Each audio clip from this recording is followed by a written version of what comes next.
You मंत्रा के हमारे viewers आप लोगों के लिए हम लोग आज शुरू कर रहे हैं यू मंत्रा की पॉडकास्ट सीरीज़।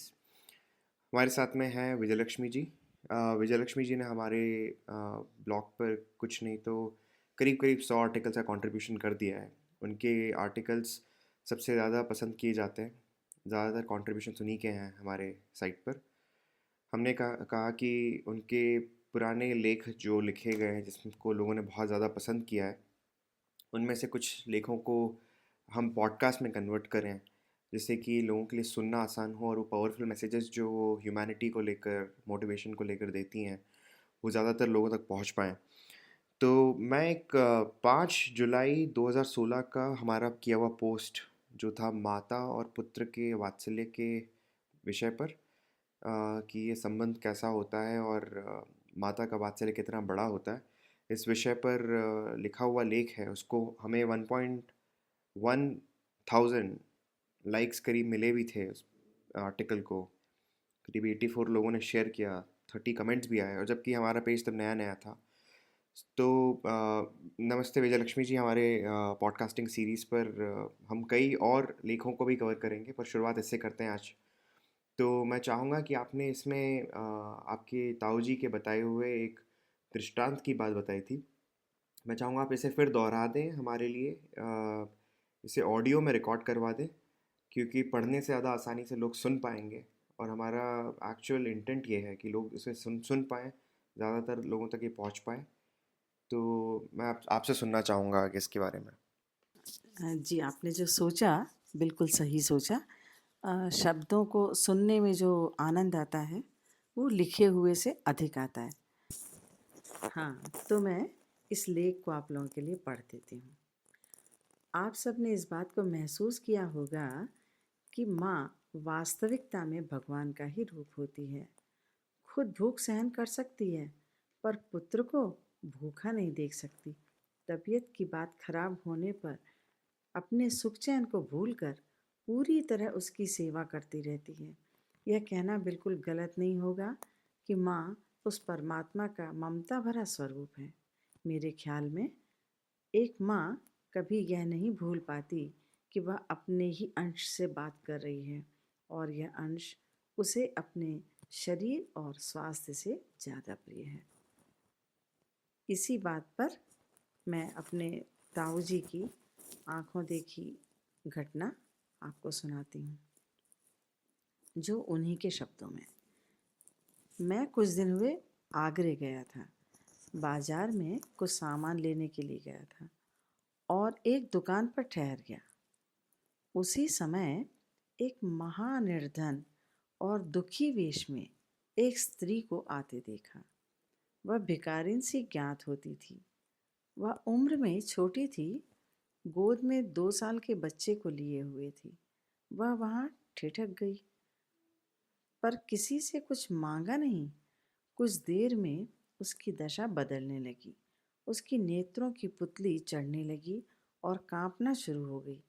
इतने ही में बेहोशी और बढ़ने लगी और वह पृथ्वी पर गिरने लगी। किंतु वाह री माता, तू धन्य है।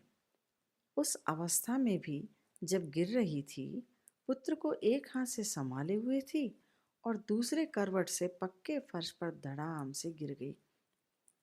इस दशा में उसको बहुत चोट आ गई और कोहनी तथा सिर से रक्त भी प्रवाहित हो उठा। यह मिर्गी का दौरा था। मुंह से झाग निकलने लगा। मगर ऐसी दशा में भी वह एक हाथ से पुत्र को हृदय से लगाए हुए थी और पुत्र निश्चित रूप से माता से दुग्धपान कर रहा था। थोड़ी देर बाद वह स्वस्थ हुई। अरे, पुत्र के मुख को देखती हुई ऐसे चली गई मानो उसके कोई चोट न आई हो।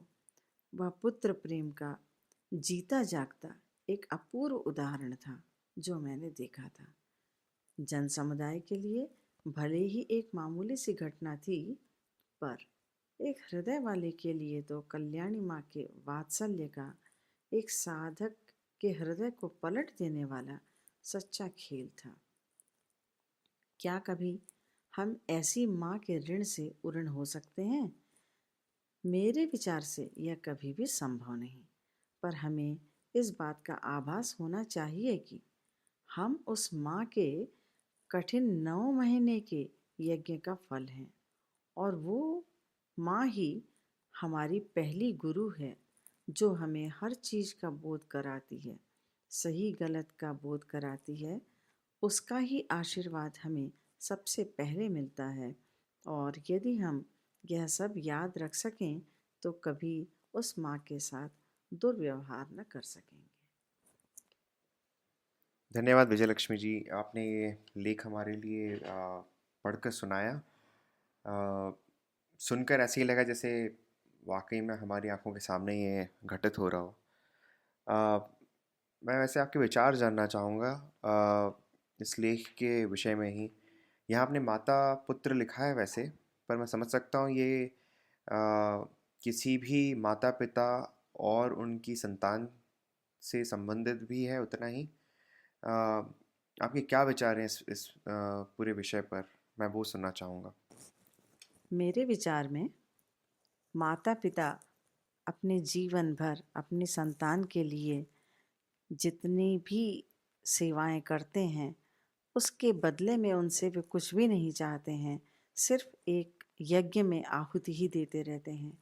ऐसी स्थिति में बच्चों को इस बात का ध्यान रखना चाहिए, चाहे वो पुत्र हो चाहे वो पुत्री हो, कि माता पिता ने जो भी किया है हम सिर्फ इस बात का ध्यान रखें कि उनने जो किया है उसके बदले में हम उनके लिए क्या कर सकें।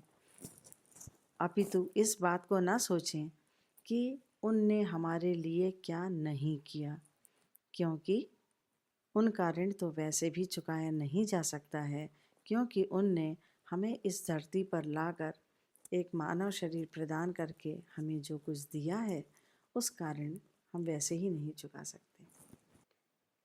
ये वाकई में बड़े महान विचार हैं। मेरी अपेक्षा यही है हमारे जो सुनने वाले हैं इस पॉडकास्ट को, कि वो इस मैसेज को सुने, अधिक से अधिक लोगों तक शेयर करें। स्पेशली नई जनरेशन, जिस जनरेशन को हमने ध्यान में रखते हुए उन्नति मंत्रा को यू मंत्रा कर दिया, उस तक पहुंचाएं। ये ऐसा ना हो कि बड़े जो हैं जिन्होंने अपना जीवन जी लिया हो, ये सिर्फ वह सुन के अपने तक ही सीमित रखें। मैं चाहूँगा ये मैसेज जितनी भी यूथ जनरेशन है, जो भी बच्चे बड़े हो रहे हैं, उन तक पहुँचे। बहुत इम्पॉर्टेंट मैसेज है इसमें।